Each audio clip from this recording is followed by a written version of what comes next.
के खिलाफ जो आरोप लगाए गए राजनीतिक साजिश है, दिल्ली की जनता इसका जवाब देगी। क्या लगता है आपको, राजनीतिक साजिश है या वास्तव में? देखो, मैं राजनीति के बारे में तो ऐसा कुछ जानती नहीं हूँ। हाँ, पर वो आदमी मुझे पसंद ही नहीं है। वो किस टाइप की राजनीति करता है। और दूसरी बात, ये फ्री फ्री फ्री वो कॉन्सेप्ट तो मुझे समझ ही नहीं आता।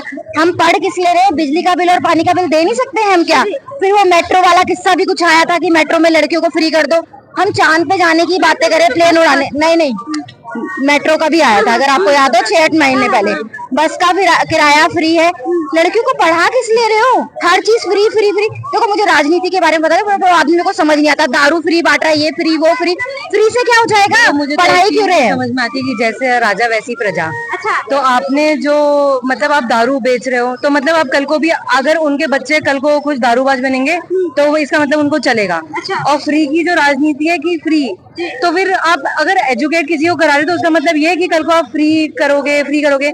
ऑलरेडी हमारे देश में इतनी ज्यादा पॉपुलेशन है 150 करोड़ की, और इतनी सारी जनसंख्या है, ठीक है, लोग इतने सारे जो बच्चे ले लेके घूम रहे हैं, ठीक है। उसके अलावा आप जनसंख्या नियंत्रण पे बात नहीं करते हो। मेडिकल में सबसे ज्यादा इंडिया का खर्चा आता है, अगर आप निकालोगे तो कितना लाखों करोड़ों का खर्चा है सिर्फ मेडिकल में, जिनको मुफ्त इलाज मिलता है। अगर आपको फ्री कर रहे हैं तो आप बुजुर्गों के लिए कर दो या स्कूल स्टूडेंट्स के लिए कर दो।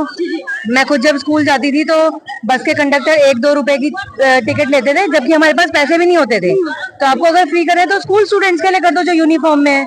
लेकिन आप पूरी औरतों के लिए फ्री कर रहे हो जो कमा भी रही हैं। क्या आप अपना 5 रुपए 10 रुपए नहीं दे सकते हो? और वही आप देखो, अगर फ्री की बात कर रहे हो तो BSES पूरा घाटे में चल रहा है।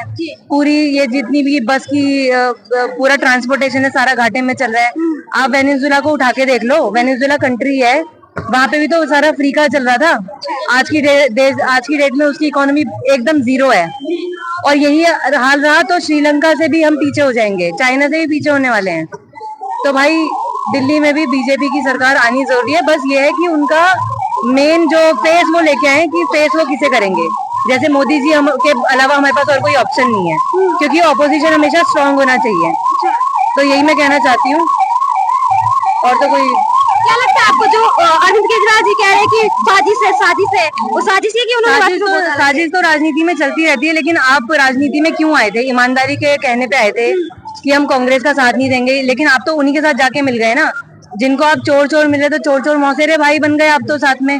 तो फिर क्या फायदा, हम आपको क्यों वोट दें? मैंने सबसे पहली बार उनको वोट दिया था, उसके बाद मैंने आज तक एक वोट नहीं दिया। अच्छा, क्या कारण है कि युवा वोट देने से बच रहे हैं?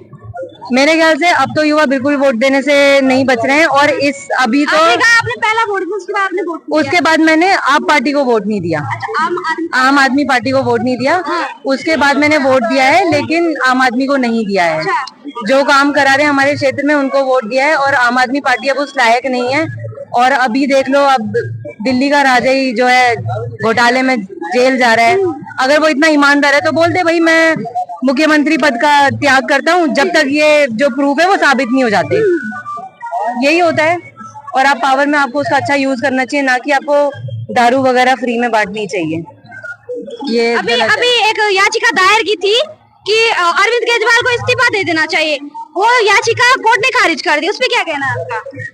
इस्तीफा वो देने या ना देने से उसका कोई फर्क उतना पड़ेगा नहीं, लेकिन अगर वो अपने एक्शंस में, क्योंकि actions speaks louder than words, आप जो भी एक्शन करते हैं उससे पता चलता है ना। आपने स्कूलों के ढांचे बनवा दिए हैं, बिल्डिंग बनवाई, लेकिन स्कूलों के अंदर जाके टीचर्स भी तो देखो, टीचर्स पेरेंट्स से ढंग से बात भी नहीं करते हैं। मैं पिछले साल गई थी, ये जो सरकारी स्कूल है कन्या विद्यालय, ढंग से बात भी नहीं करते हैं। ये पेरेंट्स को ऐसे ही समझते हैं जैसे गाय भैंस की तरह, कोई पढ़ा लिखा नहीं है, ऐसे ही समझते हैं।